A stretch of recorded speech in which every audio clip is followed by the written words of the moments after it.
आज पुन्हा एकदा एस-पी ऑफिसला एस-पी सरांकडे निवेदन दिलेलं आहे. हे काय निवेदन आहे, नेमकी काय मागणी आहे?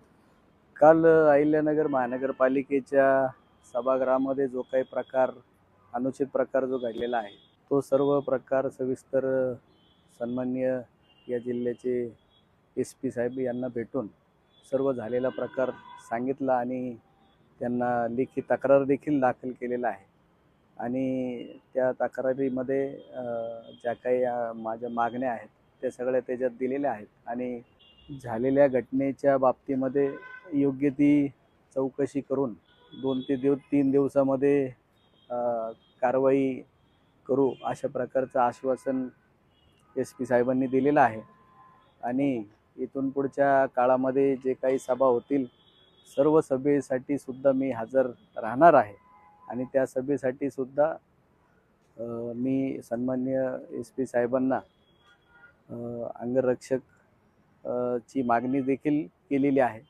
आणि त्या बाबतीत सर्व गोष्टींची चौकशी करून योग्य तो निर्णय एस-पी साहेब घेतील.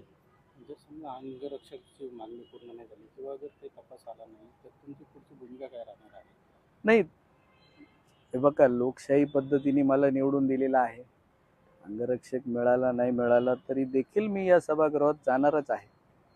सभागृहामध्ये जाण्याचं मला हक्क आहे.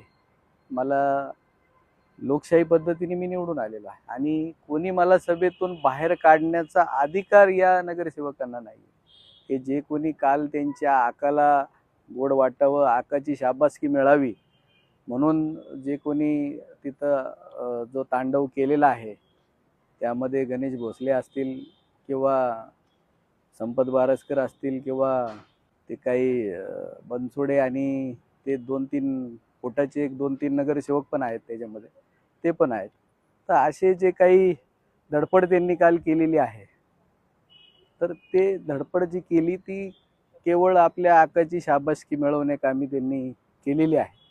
बस ते, आणि अशा धमक्यांना मी भीक घालत नाही हे वारंवार सांगितलेलं आहे. या देशात संविधानाने सगळे प्रकार चालतात. कोणते अनुचित प्रकार घडले तर प्रशासन आहेच, पोलीस प्रशासन आहे आणि प्रशासनावर मला संपूर्ण